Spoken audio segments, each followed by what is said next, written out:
जय हिंद प्यारे छात्रों, स्वागत है बोर्ड यात्रा एजुकेशन में।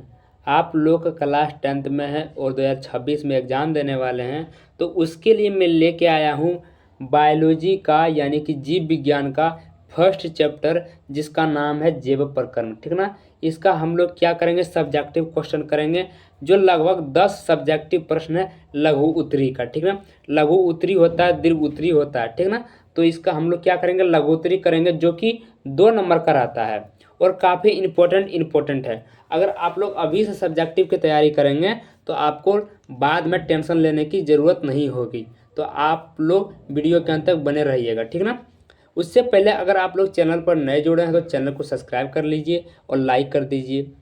और उससे पहले कि आप लोग अगर टेलीग्राम ज्वाइन नहीं हुए हैं तो ज्वाइन हो जाइए, लिंक आपको डिस्क्रिप्शन में मिल जाएगा। ज़्यादा इम्पोर्टेंट यही है क्योंकि इसमें सब्जेक्टिव का जो है पीडीएफ मिलेगा। ठीक ना, पीडीएफ मिलेगा। और व्हाट्सएप भी ज्वाइन हो जाइए और इंस्टाग्राम भी फॉलो कर लीजिए, लेकिन टेलीग्राम जरूर हो जाइएगा क्योंकि इसमें पीडीएफ मिलेगा और आप लोग पीडीएफ से कॉपी में लिख के याद करेंगे। शुरू करते हैं पहले क्वेश्चन। तो यहाँ पर पहला क्वेश्चन है प्यारे छात्रों, ध्यान से सुनिएगा। ठीक ना। यहाँ पर पहला क्वेश्चन है, परजीवी किसे कहते हैं। ठीक ना, परजीवी किसे कहते हैं। तो इसका जो आंसर है वह होगा कि वैसे जीव जो अपना भोजन, ठीक ना, वैसे जीव जो अपना भोजन, आवास जैसी क्रियाओं के लिए अन्य जीवों के शरीर पर या शरीर में वास करते हैं, परजीवी कहलाते हैं, जैसे कि जू। ठीक ना। अब देखिए, इसका कहने का मतलब है कि वैसे जीव जो अपने भोजन के लिए दूसरे जीवों पर आश्रित रहते हैं, दूसरों जीवों के भरोसे रहते हैं, उसे परजीवी कहते हैं, जैसे कि जू। इस तरह आप लोग समझ सकते हैं और लिख लीजिएगा और याद रखिएगा। शुरू करते हैं दूसरा नंबर की ओर। अब दूसरा नंबर ध्यान से सुनिएगा। दूसरा नंबर है, प्रकाश संश्लेषण के लिए रासायनिक क्रिया का समीकरण लिखें। बोला जा रहा है कि प्रकाश संश्लेषण के लिए रासायनिक क्रिया का समीकरण लिखें। देखिए, आपको लग रहा होगा कि कैसे याद करें, लेकिन अपने भाषा में अगर याद करेंगे तो आपको याद हो जाएगा। ठीक है ना। देखिए, यहाँ पर क्या है, CO2 क्या होता है, कार्बन डाइऑक्साइड होता है। तो आपको याद रखना है 6 गो कार्बन डाइऑक्साइड है और 12 गो जल है। H2O क्या होता है, जल होता है। यानी कि यहाँ पर 6 गो जल है, 6 गो कार्बन डाइऑक्साइड है, 12 गो जल है और क्या, सूर्य का प्रकाश बटे क्लोरोफिल है। अब देखिए, यहाँ ग्लूकोज का सूत्र है, ये जो है C जो है C6H12O6, ये जो है ठेठ भाषा में याद करिए, आपको याद हो जाएगा। ये क्या है, ग्लूकोज का सूत्र है। ठीक ना। और यहाँ उसके बाद क्या है, फिर यहाँ 6 गो जल है और 6 गो ऑक्सीजन है। अगर आप लोग इस तरह याद कीजिएगा तो आपको याद हो जाएगा। ठीक ना। तीसरे नंबर की ओर चलते हैं। तीसरा नंबर है यहाँ पर, पौधे हरे क्यों होते हैं। ठीक ना, पौधे हरे क्यों होते हैं। तो इसका सटीक आंसर है, आपको ज़्यादा नहीं लिखना है, आपको 2 नंबर मिल जाएगा इतना लिखने में ही। अगर आप लोग को याद हो जाएगा सटीक आंसर तो अपने बना के भी लिख सकते हैं, लेकिन यहाँ पर अभी सटीक आंसर देखिए। बोला जा रहा है कि क्लोरोफिल वर्णक, ठीक ना, क्लोरोफिल वर्णक की उपस्थिति के कारण पौधे हरे होते हैं। क्लोरोफिल वर्णक के कारण पौधे क्या होते हैं, हरे होते हैं। तो यहाँ पर पौधे हरे क्यों होते हैं, इसका आंसर आपको मिल गया, आपको ध्यान रखना है। चौथा नंबर की ओर चलते हैं। चौथा नंबर यहाँ पर, पौधे में जल एवं खनिज लवणों के संवहन के लिए कौन सा ऊतक उत्तरदायी होते हैं। या 400 फीट ऊंचे वाले पौधे में जल का परिवहन किस ऊतक से होता है। दोनों क्वेश्चन सेम है और दोनों क्वेश्चन तो हल्का सा घुमा के पूछ लिया और दोनों का आंसर सेम ही होगा। ठीक ना। यहाँ पे होगा क्या, पौधों में जाइलम, ठीक ना, पौधों में जाइलम से जल, पौधों में जाइलम से जल, फ्लोएम से खनिज लवण। ठीक ना, जाइलम से जल और फ्लोएम से खनिज लवणों का संवहन होता है। काफ़ी ऊंचे पौधे में रसारोहण प्रक्रम द्वारा जल का परिवहन होता है। इसका ये आंसर होगा। ठीक ना। 5 नंबर की ओर चलते हैं। 5वां नंबर है, प्रकाश संश्लेषण के लिए आवश्यक कच्ची सामग्री पौधों कहाँ से प्राप्त होता है। बोला जा रहा है कि प्रकाश संश्लेषण के लिए आवश्यक कच्ची सामग्री पौधा कहाँ से प्राप्त करता है। इसका आंसर क्या होगा कि प्रकाश संश्लेषण, ठीक ना, प्रकाश संश्लेषण के लिए आवश्यक कच्ची सामग्री कार्बन डाइऑक्साइड तथा जल है। ठीक है ना। पौधे कार्बन डाइऑक्साइड वातावरण से प्राप्त करते हैं और जल भूमि से। ठीक है ना। देखिए, इसका सटीक आंसर है और काफ़ी आसान है।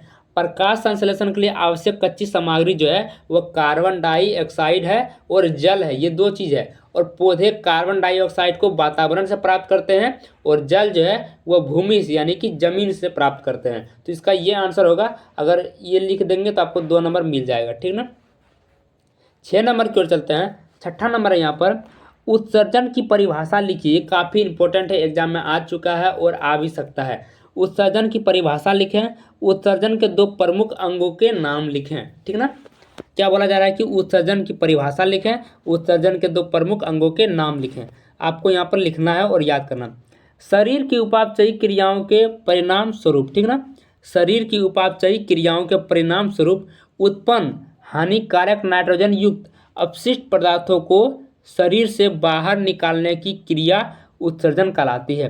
क्या बोला जा रहा है कि शरीर के उपापचयी क्रियाओं के परिणाम स्वरूप उत्पन्न हानिकारक नाइट्रोजन युक्त अपशिष्ट पदार्थों को शरीर से बाहर निकालने की क्रिया उत्सर्जन कहलाती है।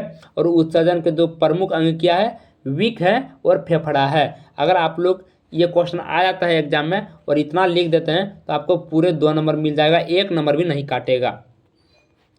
7वां नंबर है यहाँ पर कि सूर्य का प्रकाश, ठीक ना, सूर्य का प्रकाश किस प्रकार के पोषण के लिए आवश्यक है। सूर्य का प्रकाश किस प्रकार के पोषण के लिए आवश्यक है, ये काफ़ी इंपॉर्टेंट है। देखिए इसका आंसर क्या होगा। स्वपोषी सौर प्रकाश में निहित ऊर्जा ग्रहण कर रासायनिक ऊर्जा में बदल देते हैं। स्वपोषी सौर प्रकाश में निहित ऊर्जा ग्रहण कर रासायनिक ऊर्जा में बदल देते हैं। अर्थात इसका मतलब है कि हरे पौधे प्रकाश में प्रकाश संश्लेषण क्रिया कर भोजन निर्माण करते हैं। यह भोजन स्वपोषी से विषमपोषी एवं अपघटकों तक जाती है। इसका ये सही आंसर होगा और आपको 2 नंबर मिल जाएगा। प्यारे छात्रों, अगर आप लोग चैनल को सब्सक्राइब अभी तक नहीं किए हैं तो कर लीजिए, क्योंकि एग्जाम तक, ठीक ना, एग्जाम तक आपको ऑब्जेक्टिव सब्जेक्टिव दोनों मिलेगा और पूरा क्लास खत्म कर देंगे, आपको क्वेश्चन हुबहू लड़ेगा, ठीक ना। 8वां नंबर है यहाँ पर, जीवन के अनुरक्षण के लिए आप किन प्रक्रम को आवश्यक मानेंगे।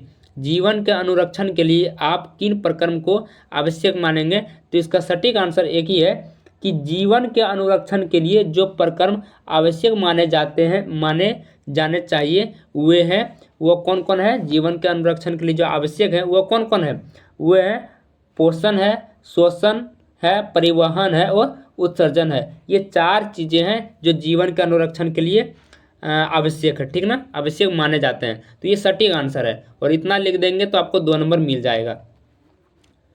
9 नंबर है यहाँ पर, हमारे आमाशय में अम्ल की भूमिका क्या है।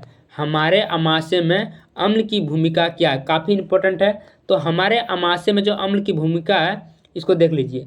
अम्ल पाचन क्रिया संपादित करने में सहायक प्रदान करते हैं। बोला जा रहा है कि अम्ल पाचन क्रिया संपादित करने में सहायक प्रदान करते हैं एवं भोजन के साथ आए कीटाणुओं को नष्ट करते हैं। तो ये रहा इसका जवाब, ठीक ना, यानी कि आंसर। आपको याद रखना है, कॉपी में लिख लेना है। आपको एक बार में याद नहीं होगा, जब तक आप लोग लिख के याद नहीं करेंगे आपको याद नहीं होगा, ठीक ना। 10वां नंबर है यहाँ पर, वाष्पोत्सर्जन को परिभाषित करें। यहाँ पे क्या बोला जा रहा है कि वाष्पोत्सर्जन को परिभाषित करें। परिभाषित करते हैं, द्रव का कमरे का ताप, ठीक है ना, इसको ध्यान से सुनिएगा। द्रव का कमरे के ताप या द्रव के क्वथनांक के नीचे तापों पर वाष्प बनकर धीरे धीरे वायुमंडल में जाने की प्रक्रिया वाष्पोत्सर्जन कहलाती है, ठीक ना। तो ये रहा इसका आंसर। एक क्वेश्चन और है प्यारे छात्रों, अभी रुके रहिए, आपको जाना नहीं है। 11वां नंबर है यहाँ पर, ये लास्ट क्वेश्चन है। रक्त क्या है, ये काफ़ी इंपॉर्टेंट है। रक्त क्या है। मनुष्य में श्वेत रक्त कणों की संख्या लिखें, ठीक ना। इसका सही आंसर क्या है। रक्त देखिए क्या है, तरल रक्त, मतलब रक्त तरल सरल संयोजी उत्तक है। क्या है, तरल रक्त जो है वो सरल संयोजी उत्तक है।